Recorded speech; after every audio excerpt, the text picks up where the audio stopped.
It's time to take your business to the next level, the boss level.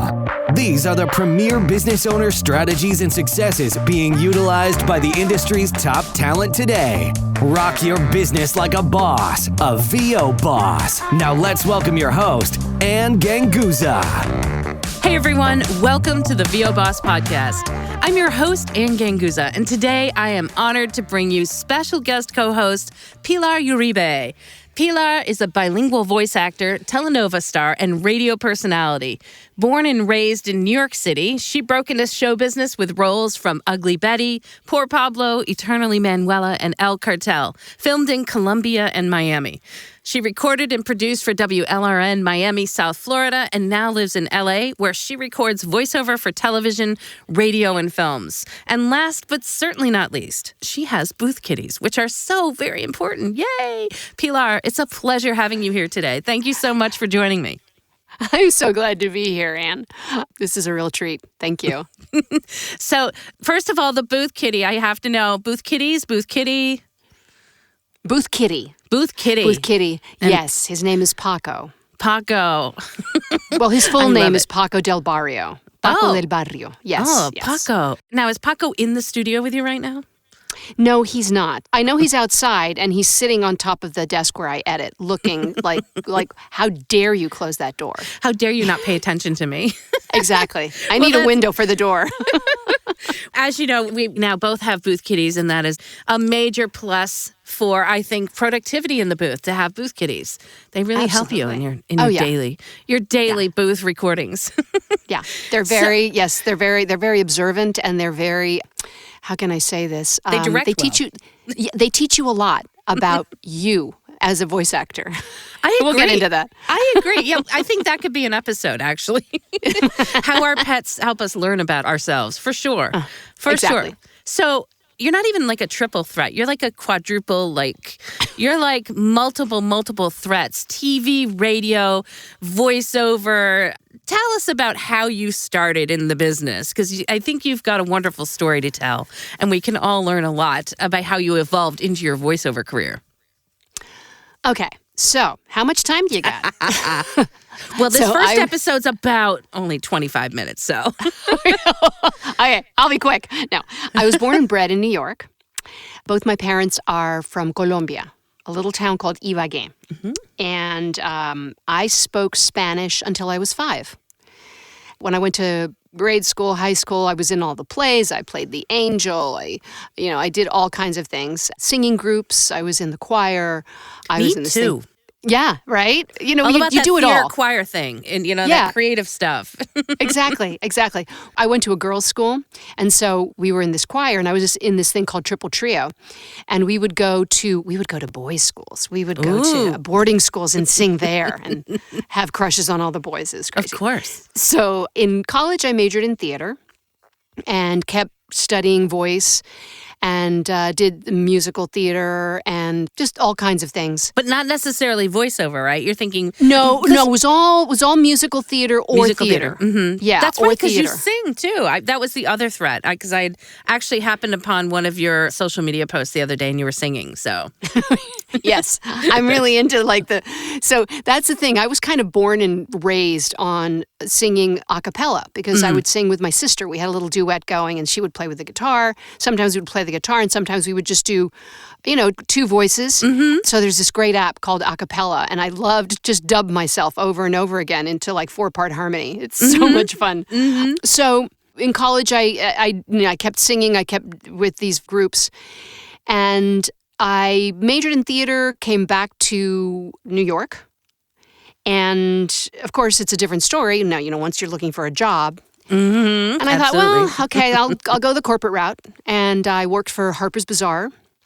For 2.5 years. Mm-hmm. And I totally lived the Devil Wears Prada life. I was going to say. Oh, yeah. All that stuff in New York, is true. Too. Mm-hmm. In New York. So I was an assistant to an editor, and it was what an experience that was. I can imagine.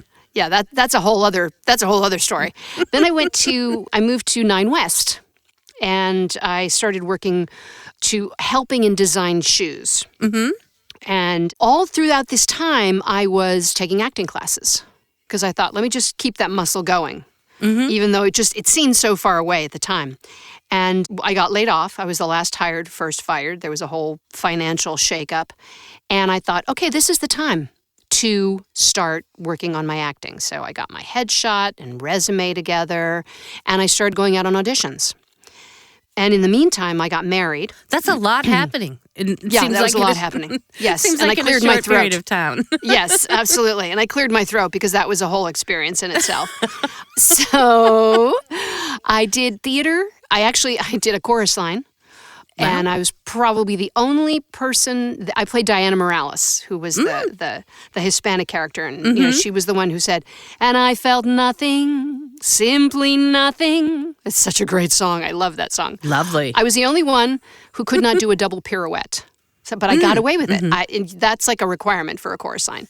But I could not do a double pirouette to save my life. And if you try doing it, you will fall over. I can tell you right now. Because every time I've tried it, I just fall over. I think I did it once in my life, but that's it.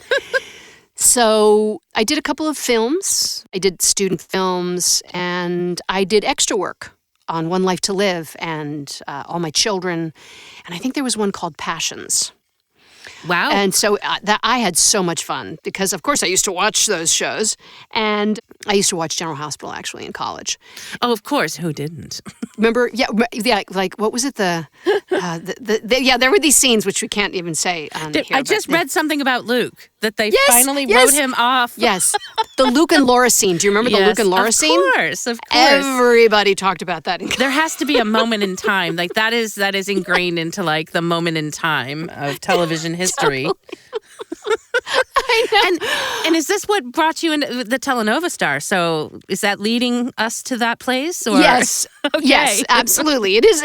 I do have a point, and I will get to it. No, I totally get it. So I started seeing in New York that, everybody was hustling like I was, and I was doing extra work on like a film with Michael J. Fox, and I got to touch Arnold Schwarzenegger's jacket, but I was always, background extra.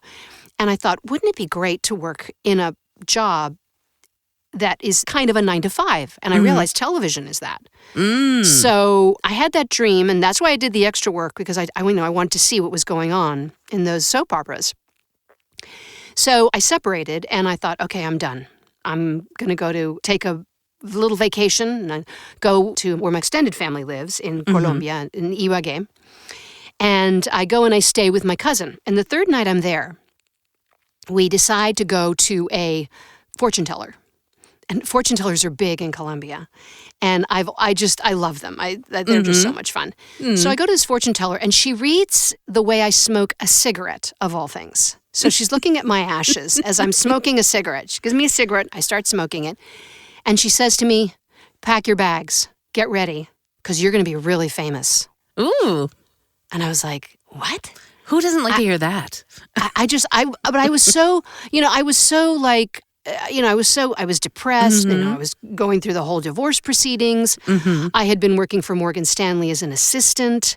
And, that was just the world of finance I didn't even understand. Wow, from fashion to finance. Yes, exactly.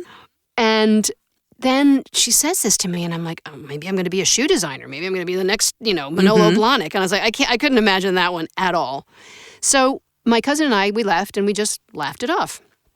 So I stayed a couple of extra months, and I thought, well, maybe I could live in Colombia. So I go back to New York after 3 months, and I get my reel together. And I'm at a party at my parents' house, and there's this really good friend of my mother's, and she says to me, "Have you read the book, The Celestine Prophecy?" And it's by James Redfield. And I was like, no. So I read it. And it was a game changer for me. That's all I can say. It just completely changed my perspective. And I started thinking, well, maybe I could do this. Maybe I could work in television.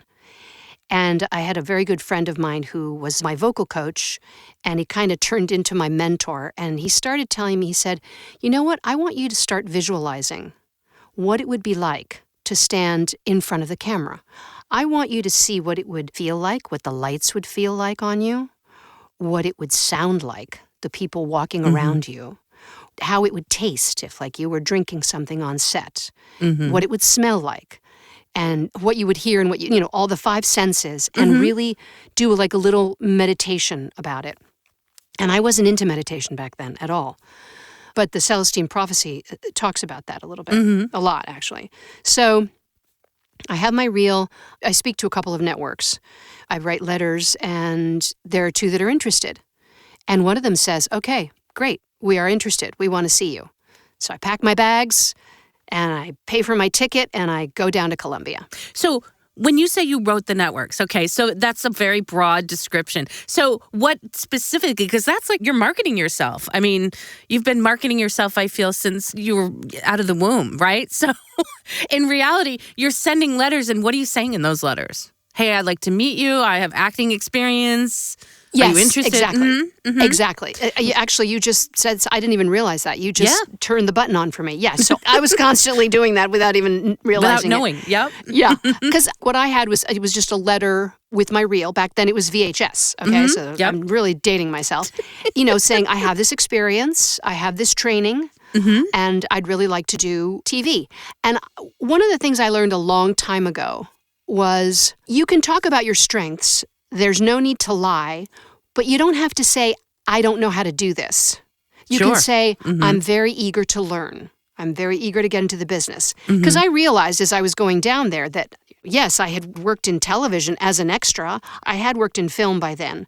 And so I understood how the camera worked because we worked an entire summer over a period of weekends on a feature film. So I knew how it worked, but television is very different from film because it's like, boom, boom, boom, here's this scene, set it up, do the scene, and then you've got a whole bunch of other things to do.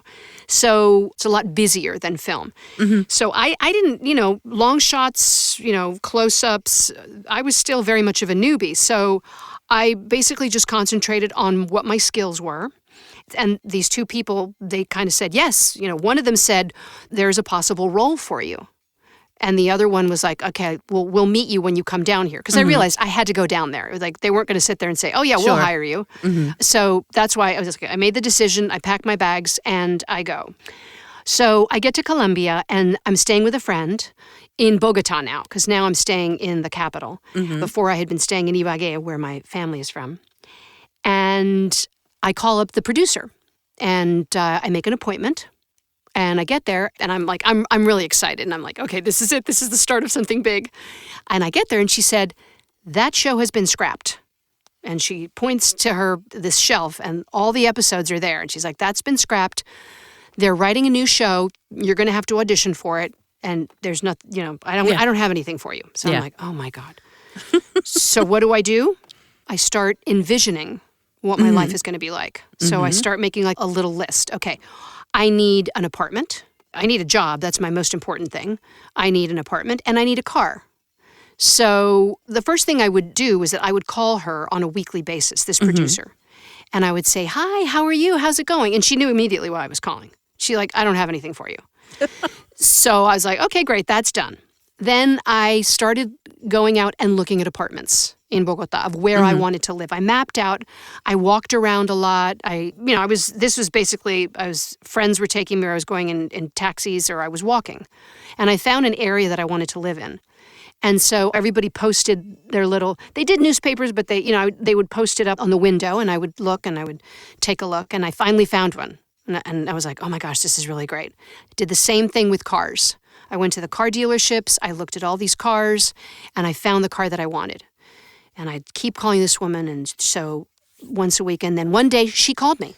Here's the thing. You must have had a good relationship with her if you actually spoke to her, right? Yes. Usually producers, if they're very busy, somebody else is either taking their calls for them or screening their calls. So if you were actually able to talk to her, you must have had a great relationship, which I think that's a key factor.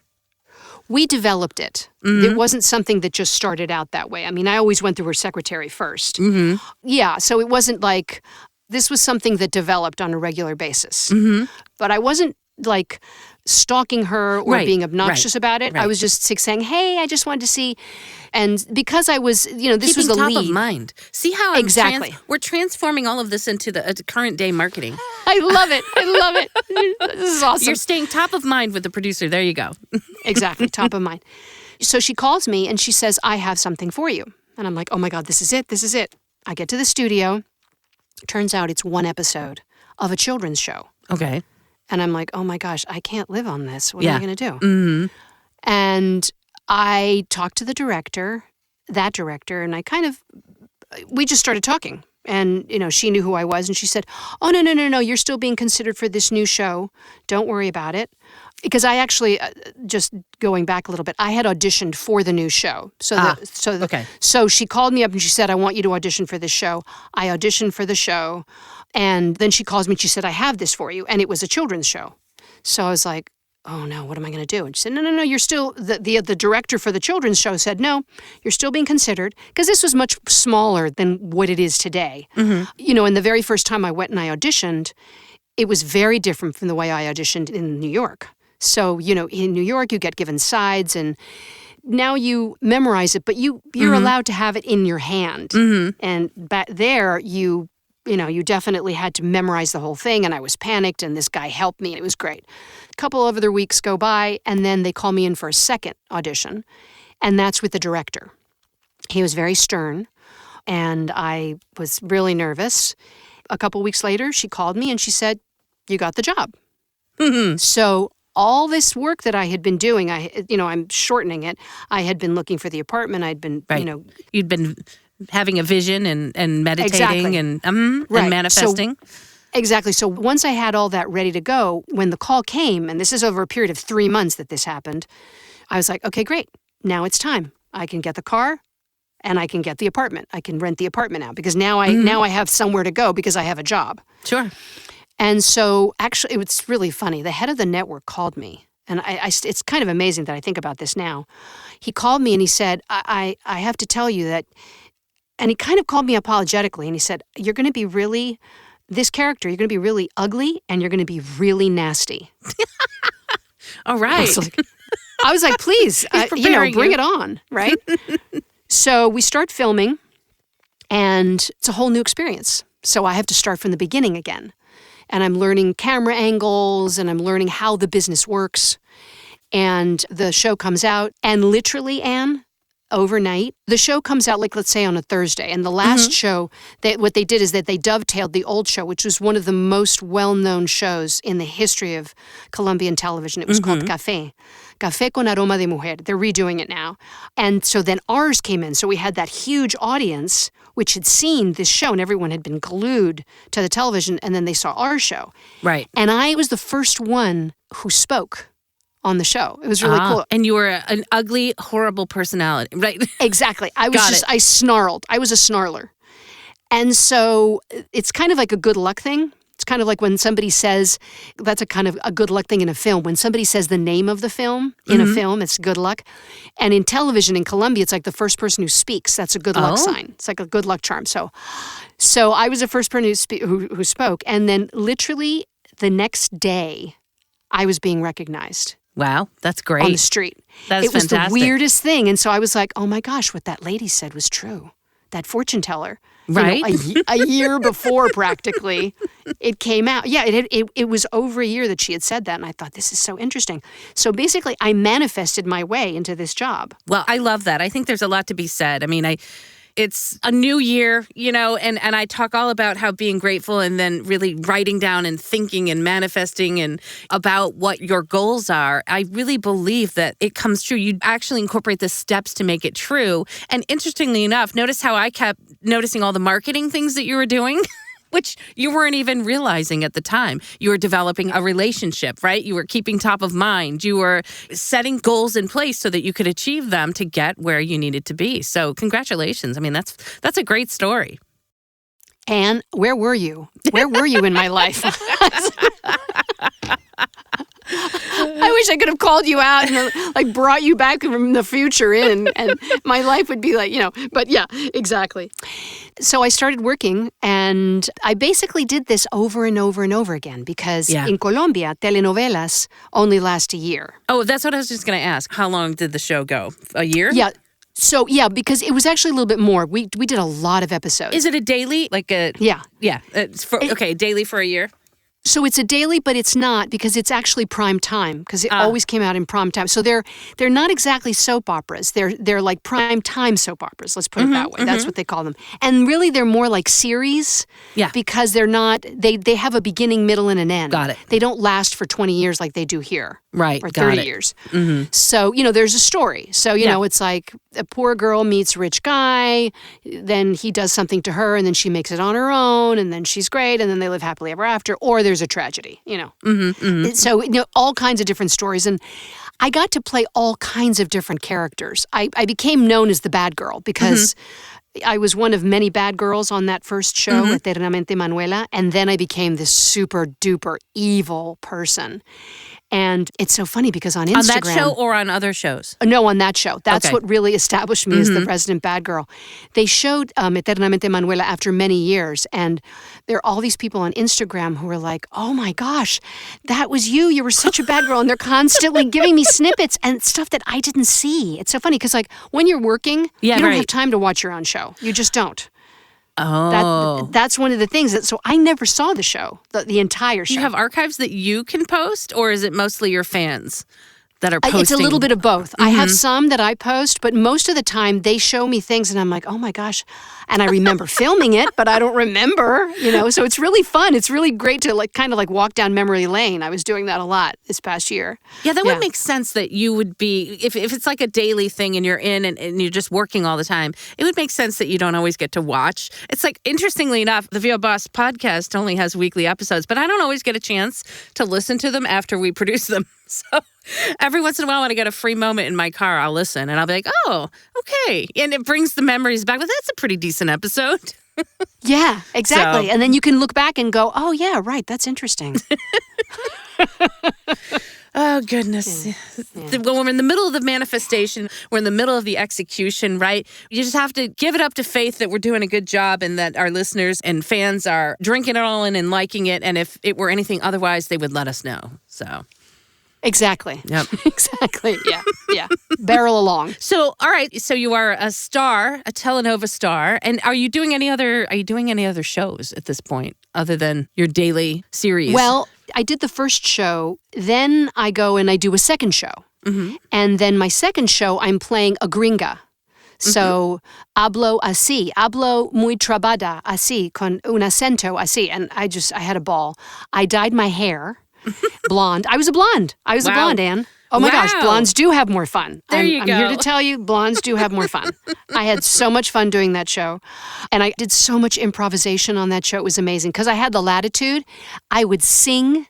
Because I played this housewife who's being cuckolded by her husband who falls in love with the lead. So I sit there and I sing away and I start singing away in English. And it was so much fun to improv on that show because I could do it and they would let me because I was playing an American who spoke Spanish. At the same time, that was a nightly show. At the same time, I was doing a series, which was an hour weekly. I got a wig for the show. And so I was the other woman, she had the American with an accent. She had blue nail polish. She was really cool. She was really modern, wore these little mini skirts. The other series, she was a recovering alcoholic. So she was very prim and proper lawyer. She had a little sort of Lulu Brooks, brown-haired bangs. And there were people who did not know that I was in both shows. And that was so much fun to do. So then I added that to the roster at the same time. So you're doing all TV at this point? All TV. But here's the thing. I'm doing a lot of interviews. Makes and sense. The interviews, I love doing live interviews. But the way when I would have the most fun was when I was doing live interviews or when I was doing radio. I had so much fun doing radio interviews. So I always asked my agent, I really liked doing them because there was just something so much fun about the spoken word. So I keep doing these shows, and I had a band going where we would do these jazz nights every Friday night at this place, and I added theater. And at one point I was doing 2 shows and a musical. It was a Colombian musical, and so I was doing everything at once. And then at some point along the lines, I did an animated show. So they asked me to do an animated show. And so that I got to do that was a whole different world for me. And that's when I really kind of... Started voiceover, maybe. Yes, that's when I started voiceover. Thank you. Yeah. And Sounds like voiceover to me. And it was so much fun, though, because it was different voices. And I got to really play around with it. And since they didn't really know what they wanted, I got to do the voices. I got to give them voices. So let me ask you a question. Now you're doing an animated show and you're doing voices. Had you, in your previous acting experience, or had you had opportunities to do voices, or were you training so that you could create different voices for different characters? For None acting? whatsoever. Okay. No. So these are just things that you just brought out to life and... They just asked me to do it, so I did. So they would say, well, let's try this. She's a little bit younger, so I would do a younger voice. And so let's try this person, because they're this loud, obnoxious teacher. So I would do this loud, obnoxious teacher. Had you played around with voices when you were young? Well, or you just... that's not true. My mother would say absolutely, because I was a great mimicker from the time I was a kid. Got it. I had a very good friend of mine's mother was German. So I would talk with a German accent, and I hear nothing, so I see nothing. Mimic. Yep. I was a great mimic when I was a kid. You know what's so interesting? I just want to break in a little bit, because I find that where we are in life today, a lot of people that kind of tend to follow their heart, follow their dreams, end up doing a lot of the same things that they do when they're children. So if you're mimicking, right, when you're a child, like I taught my dolls, and I was this teacher for 20 years in front of the classroom, and I do e-learning today. So it's just so interesting that things that I loved when I was a kid, I just brought right through to my adulthood and to what I bring to my work. So you mimicking and probably you acted. I put on little plays too. I can see you doing that, Anne. I don't know why. I can see you as like a little mini Anne with her little glasses. I was a mini just Anne. Kind of sort of like a little chorus and kind of like conducting your dolls, right? I did. I loved it. And I brought it right up. I still do that today. It's so interesting. I think if everybody looks back to their childhood, if they're following their heart, or, I always say following my gut. I do both. I do it in my business and in my personal life. I follow my gut, and I really believe that we bring those things from our childhood, and it brings me a lot of joy. I'm pretty sure it brings you joy too. I agree. That's so interesting that you bring that up. I really and truly, I kind of knew that on an intellectual level, but if I really feel it in my gut, that is absolutely where I get joy. Yeah. Was from when I was a kid, and I would do that, and I would make other people laugh. I would make my mother laugh all the time. Yeah. Wow. So then, so now you've transitioned, or not necessarily transitioned, but you've added to your repertoire some animation and voiceover. Yes. Wow. Yes, without even knowing it was just it was there. The opportunity was there because I lived in Bogota is a place where everything is together.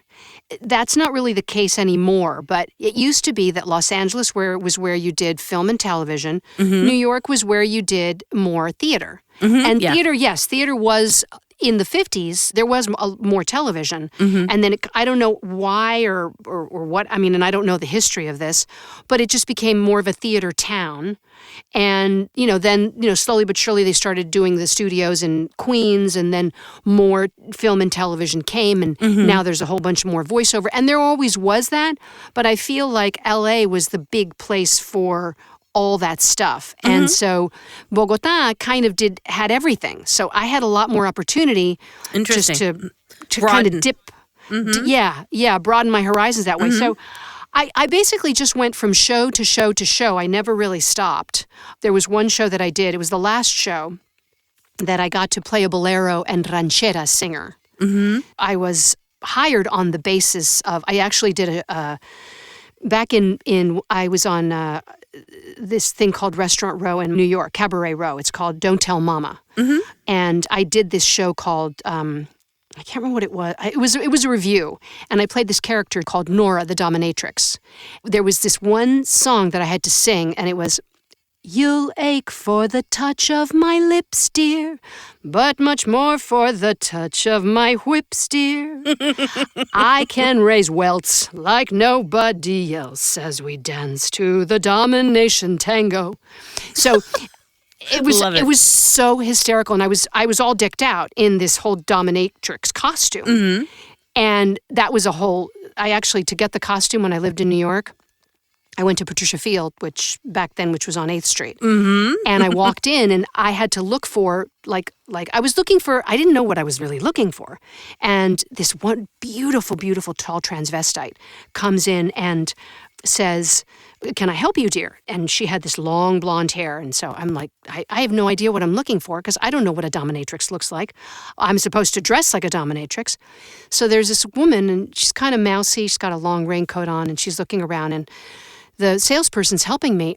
And then she comes up to me and she says, "What are you looking for?" And I said, "Well, I don't really know what a dominatrix looks like." She said, "I'm a dominatrix." And I look at her and I'm like, "Do you mind if I get my pen and paper out?" She starts telling me what a dominatrix does. She gave me all this information. So I get the outfit and, dog collar, little short shorts, the whole thing, the fishnet stock, and a whip. Yep. So for the audition that I did for back to what we're talking about for this show, I wore that whole costume, and they were like, "You got the job." Yeah. So when you walked in, you got it. Exactly. And I'm wearing like a little blonde wig. So I had to sing when it was my turn to sing, and I don't know why this is, but it was really kind of a unique situation. It was my responsibility. So I would hire these guys, which of course the network paid for, but I would hire these mariachi band, and they would come to the studio and we would sing this song or wherever, and then I would learn the song for that week. And so it was like a little performance. So it was like I was doing like a little play within the show. And it was such a great experience because I didn't have much time. So it was like learning copy. It's like I had to learn the song quickly and have it as if and deliver. So it was all of what I'm describing was just great practice for what I do today. So now, do you come back to New York after a certain amount of time, or how long are you down in Colombia? 9 years. I'm in Colombia for 9 years. And so I do all these different things. And my father passed away in 1999, and that's when I realized I kind of wanted to be near my mother and my sister. But I'm thinking, I don't know if I want to go back to New York. I would like to try something different. And I thought, and I'd always been in love with Miami. Because it was so beautiful and just So I wanted to go to LA, but I was too scared. I was like, it's just too big. There's just too much. I thought, let me try Miami. It's another market. Let me see what it's like. All right. So I get to Miami. I have cousins there, and I live with them. And I'm like, I've been a telenovela actress for the past 9 years. I've got all this body of work. I'm set. And I get there, and I don't get one job for a year. And I'm like, oh my gosh, I'm starting again. And here starts your life in Miami. And actually, this is a good segue for part 2. Part 2. So we're going to be continuing the story, which is a very interesting story, because I can draw so many parallels to see how you've evolved, how you've grown. And it really draws so many parallels to the voiceover industry and how you can grow as an artist anywhere, really, whether you're doing voiceover acting in television, in theater, on the stage. It really is such a wonderful, I guess, reveal, Pilar, of your career and how we can learn from that. So I'd like to give a great big shout out right now to our sponsor, IPDTL. You too can connect and network like a boss. You can find out more at IPDTL.com. Pilar, I cannot wait for our next episode to continue the conversation. So thank you so much for being with me today. And we will come back for part 2 in the next episode. Take care, bosses. Bye. Thank you, Ann. This was a pleasure. Join us next week for another edition of VO Boss with your host, Ann Ganguza. And take your business to the next level.